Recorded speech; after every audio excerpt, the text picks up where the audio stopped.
Welcome welcome welcome. आप सभी लोगों का बहुत स्वागत है। उन सभी लोगों को जो लाइक शेयर कमेंट सब्सक्राइब कर रहे हैं, उन सभी लोगों को बहुत बहुत धन्यवाद। चलिए हम आज शुरू करते हैं। हमारी बहुत ही इंटरेस्टेड आपका एक टॉपिक है। टॉपिक क्या, वो संख्या है और संख्या का नाम है रामानुजन संख्या। रामानुजन संख्या किस प्रकार से इसकी खोज हुई, कहां से इसका नाम पड़ा? रामानुजन संख्या अथवा इसी को कहते हैं रामानुजन हार्डी संख्या। रामानुजन हार्डी संख्या हुआ क्या? एक बार रामानुजन जब बीमार पड़े, तो जब रामानुजन बीमार पड़े, वो हॉस्पिटल में भर्ती थे, तो उनको उनके मित्र प्रोफेसर हार्डी मिलने के लिए आए। उनका हालचाल लेने के लिए आए प्रोफेसर हार्डी। किससे मिलने के लिए? रामानुजन जी से। तो वो जब मिलने आए तो वो जिस टैक्सी में बैठ के आए, तो जब टैक्सी में बैठ के आए, उन्होंने उस टैक्सी का नंबर काउंट कर लिया, नंबर नोट कर लिया। नंबर नोट करके रामानुजन का हालचाल पूछा। रामानुजन के सामने बैठे तो उन्होंने कहा, आज हमें बहुत ही एक नीरस संख्या, बहुत ही अनइंटरेस्टेड संख्या नजर आई। आप बताओ, इसमें कुछ नया नजर आ रहा है, कुछ ऐसा अलग नजर आ रहा है कि ये संख्या में कुछ हो सकता है क्या? तो रामानुजन जी ने जैसे ही देखा, उन्होंने कहा, ये तो बड़ी इंटरेस्टेड संख्या है। उन्होंने कहा, अरे ऐसे कैसे, हमें तो बड़ी बेकार सी संख्या लग रही है। तो उन्होंने कहा, बताओ कैसे इंटरेस्टेड है? उन्होंने कहा कि ये वो संख्या है जो किन्हीं दो, सबसे छोटी किन्हीं दो प्राकृतिक संख्याओं के घनों का योग है। ऐसी दो संख्याओं का युग्म जिनके घनों का योग ये आएगा। तो एक का घन कितना है? एक। 12 का घन कितना है? 1728। तो ये हो गया 1729। दूसरा उन्होंने पेयर बताया। दूसरा इसका पेयर है कि एक आप 9 का क्यूब करो और एक आप 10 का क्यूब करो। तो 9 का क्यूब और 10 का क्यूब, तो 729 और 10 का क्यूब 1000। तो इस तरह से ये, जब ये संख्या उन्होंने कहा, अरे भाई इसमें तो बड़ा बहुत ही अच्छा लॉजिक लग रहा है। तो उसी समय से इसका नाम पड़ गया रामानुजन संख्या 1729। अब आप इसको याद कैसे करोगे? उसमें थोड़ा सा हमारा अपना लॉजिक लगा। याद कराने वाला याद कराएं कैसे सभी को? 1729 यूं ही याद कर लोगे, हो सकता है कभी भूल भी जाओ। तो संख्या की जब खोज हुई, तो ये दो लोग थे। हार्डी ने संख्या टैक्सी से उठाई, टैक्सी से नोट की संख्या, और सामने किसके रखी? रामानुजन की। तो कितने लोग हो गए? दो लोग। इस संख्या की जब खोज हुई, तब दोनों क्या थे? कैसे पढ़ोगे? एक, आप 7 ना पढ़ के ऐसे पढ़ो, 1 7 2 9। 1 7 2 9, 1 7 2 9। आप ऐसे पढ़ोगे, अपने आप इसका उच्चारण, इसका प्रोनाउंसिएशन निकल के आएगा 1 7 2 9। तो 1 7 2 9, 1 7 2 9, ये थी आपकी रामानुजन संख्या। कभी एग्जाम में पूछी जाए तो डायरेक्ट पूछी जाएगी, निम्न में से कौन सी रामानुजन संख्या है? तो एक छोटी सी कहानी थी इस संख्या की। बस यही एक संख्या है रामानुजन संख्या, जिसके बारे में कहा जाता है। और ये आपकी एक नाम से और जानी जाती है। ये किस पे लिखी थी संख्या? टैक्सी पे। तो इसको टैक्सी नंबर भी बोलते हैं। क्या बोलते हैं? Taxi number. चलिए इसके आगे अब आपकी और इससे भी इंपॉर्टेंट एक नंबर है, इससे भी एक बहुत इंपॉर्टेंट नंबर है, और वो है आपकी परिपूर्ण संख्या। अभी इसको आप नहीं समझ पा रहे होंगे। परिपूर्ण संख्या यानी कि पेपर में, क्वेश्चन में, एग्जाम में नाम इसका लिख के आता है परफेक्ट नंबर, नाम क्या लिख के आता है? परफेक्ट नंबर, जो एकदम परफेक्ट नंबर है। तो परफेक्ट नंबर के लिए परफेक्ट चीजें होंगी, परफेक्ट फैक्टर होंगे। तो ये फैक्टर पर डिपेंड करती है। पहले तो इसका एग्जाम्पल समझिए, फिर जब इसकी भाषा लिखवाएंगे समझाएंगे तो अच्छे से समझ में आएगा।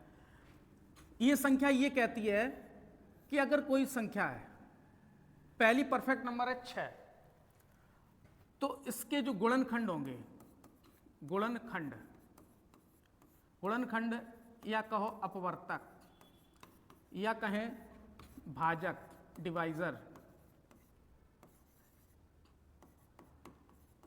डिवाइजर, फैक्टर, जो कहना चाहो कह सकते हो। अगर ये कहा जाए तो 6 के आपके भाजक क्या क्या होंगे? कहने का मतलब ये है 6 जो है किन किन संख्याओं से कट जाएगा, 6 जो है वो किन किन संख्याओं से कट जाएगा? तो वो है आपकी 1,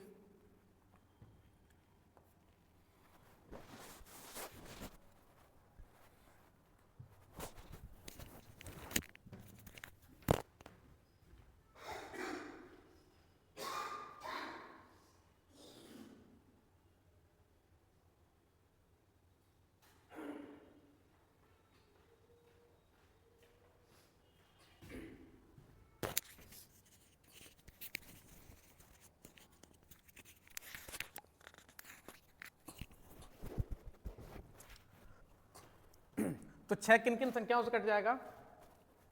वो है आपकी 1 से कट जाएगा, और किससे कट जाएगा? 1 के बाद 2 से कट जाएगा, 2 के बाद किससे कट जाएगा? 3 से कट जाएगा, 3 के बाद किससे कट जाएगा? 6 से भी कट जाएगा। तो ये कहलाते हैं किसी संख्या के भाजक।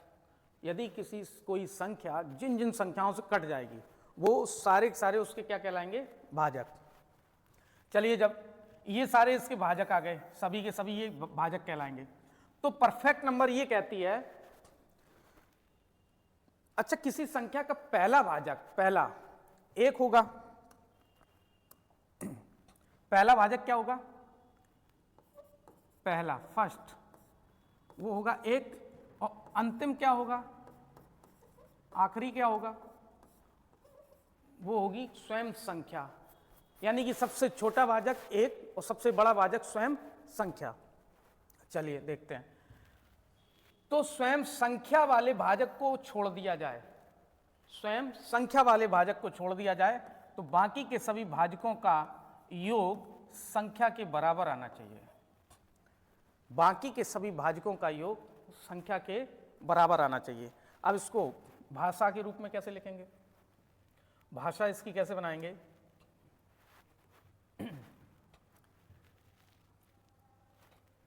किसी, देखो भाषा, किसी संख्या के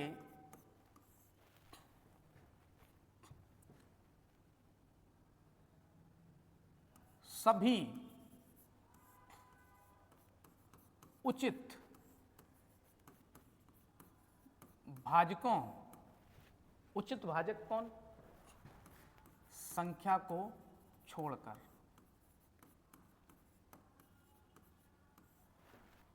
किसी संख्या के सभी उचित भाजकों का योग, तो यहां यदि जोड़ लो, यदि किसी संख्या के सभी उचित भाजकों का योग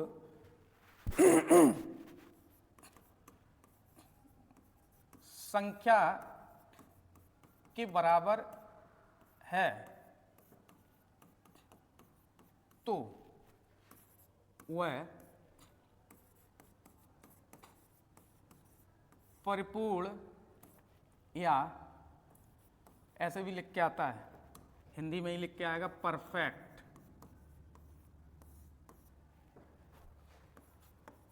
संख्या कहलाती है।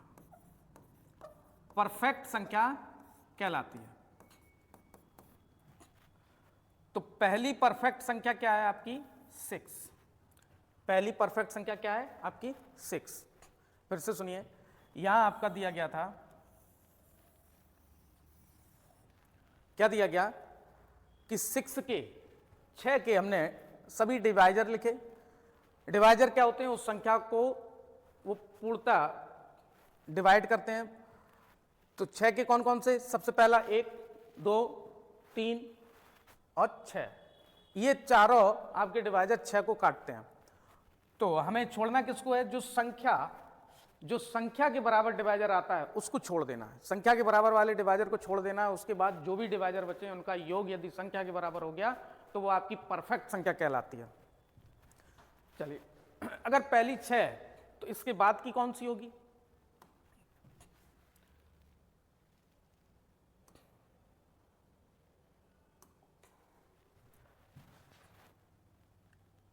पहली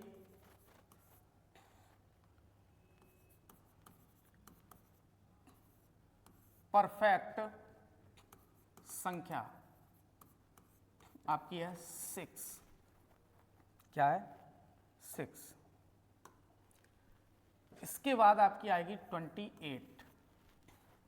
इसके बाद आपकी आएगी 28। 28 के बाद आपकी आएगी 496। 496 के बाद आपकी संख्या है 8128। और इसके बाद आपकी संख्या बहुत बड़ी संख्या मिलेगी। आपका क्वेश्चन अगर आएगा ज़्यादा से ज़्यादा इन्हीं संख्याओं में आ जाएगा। ये आपकी 5वीं जो परफेक्ट संख्या है, ये आपकी बहुत बड़ी संख्या है।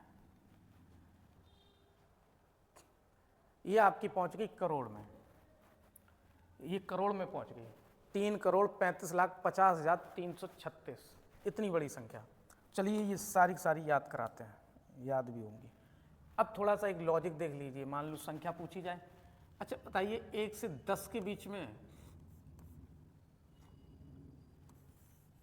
कितनी परफेक्ट संख्या है? 1 से 10 के बीच में, 1 से 100 के बीच में, 1 से 1000 के बीच में, 1 से 10,000 के बीच में, 1 से 10 के बीच में कितनी? 1। 1 से 100 के बीच में 2, 6 और 28। 1 से 1000 के बीच में ये 496 के बाद 8000 आ गया सॉरी, कितना आ गया? 8000 आ गया। तो 1 से 1000 के बीच में कितनी? 3। और 1 से 10,000, 8128, चौथी संख्या कितनी है? 4। तो ये कोई कॉन्सेप्ट नहीं है, लेकिन अगर ये इस तरह से बन गई तो ये यहाँ से इतनी आप तैयार कर सकते हैं। चारों के चारों आपकी संख्याएं 1 से 10 के बीच में पूछ दे, क्वेश्चन पूछ दे 1 से 10 के बीच में कितनी परफेक्ट नंबर है, तो 1। 1 से 100 के बीच में कितनी परफेक्ट नंबर है, how many perfect numbers in 1 to 100, तो कितनी? 2। ये आपका दिया गया 6 और 28। 1 से 1000 के बीच में पूछ दिया जाए तो कितनी आपकी? 3। और 10,000 तक पूछ दिया जाए तो आपकी कितनी? 4। और इससे ज़्यादा आपसे एग्जाम में पूछा ही नहीं जाएगा। इतनी बड़ी परफेक्ट नंबर आपके एग्जाम में नहीं पूछी जाएगी, लेकिन फिर भी आपको लिखा दी गई। इसको याद कैसे करेंगे? देखिए, अब आपको कुछ नज़र आने लगा होगा। नज़र क्या आने लगा? ये जितने अंक थे उनको हमने बीच में लिखा था 50, 50 कर दिया, बीच में 50 लिखा, कितना लिख लिया? 50। आधे अंक 50 के लेफ्ट साइड और आधे अंक 50 के राइट साइड, आधे अंक 50 के लेफ्ट साइड, आधे अंक 50 के राइट साइड। चलिए यहाँ लिखेंगे 335 और यहाँ लिख देंगे 336 और बीच में 50, 50 लिखेंगे बीच में। अच्छा, लेफ्ट साइड में आपने पूर्णांक जो पढ़े थे तो 0 +1 +2 +3 इधर बढ़ रहा था मान और इधर लेफ्ट साइड में घट रहा था मान। तो लेफ्ट साइड में छोटी संख्या और राइट साइड में बड़ी संख्या। 335, 336, बीच में 50। ये भी ऐसे करके याद कर सकते हो। 5वीं अगर मान लो रेयर केस में पूछ दे, अच्छा इस हिसाब से 5वीं के बाद कहाँ पहुँचेगी जाके पता नहीं। फिलहाल आपके एग्जाम में इससे ज़्यादा गारंटी है कि पूछ ही नहीं सकता, पूछ ही नहीं सकता। 1 से लेके 10,000 तक सिर्फ 4 ही परफेक्ट नंबर हैं। जरा इसको भी चेक कर लो, ये छोटी संख्या है 28, 1 से तो कटेगा ही कटेगा, 2 से कटेगा ही कटेगा, 4 से कटेगा ही कटेगा, 7 से आपका कट ही जाएगा, 14 से कट ही जाएगा, और ये आपका